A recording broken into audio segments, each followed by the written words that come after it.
গ্রামে গিয়ে সবাইকে মাটির চুলায় রান্না করে খাওয়াইলাম। হ্যালো এভরিওয়ান, আসসালামু আলাইকুম। আমরা সবাই মিলে চলে গেলাম আমার আপুর বাড়িতে। আমরা যাওয়ার পরে তো আমার আপু মহা খুশি, যেহেতু আমার আপু গ্রামের বাড়িতে থাকে তাই আমার আপু মুরগি হাঁস সবকিছুই পালন করে। তাই আমি আমার আপুকে বললাম যে আজকে আমি নিজ হাতেই রান্না করব। আমার আপু আমাকে বলে তাহলে খোপ থেকে হাঁস বের করে নিয়ে আসো।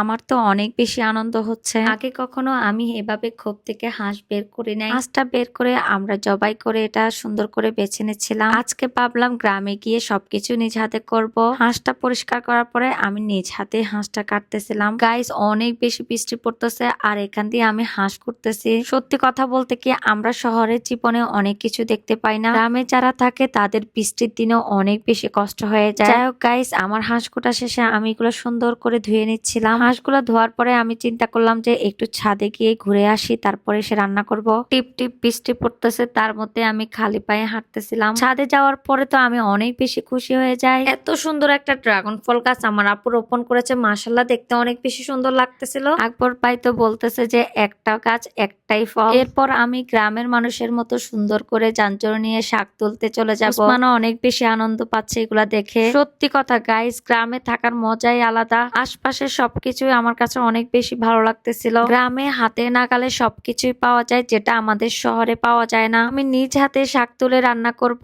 হঠাৎ করে দেখি আমার মামা অনেক সুন্দর মাছ নিয়ে আসে, তরতাজা নিজ হাতে ধরছে জমি থেকে। এরপর আমি চলে গেলাম হাঁসগুলা রান্না করতে। হাঁস রান্না করার জন্য যে যে মশলাগুলা লাগবে আমি সবগুলোই কেটে নিচ্ছিলাম। আর আজকে আমি রান্না করব মাটির চুলায়। এখন আমি এক এক করে সবগুলো মশলা দিয়ে দিচ্ছিলাম। বৃষ্টির মধ্যে হাঁস খাওয়ার মজাই কিন্তু আলাদা।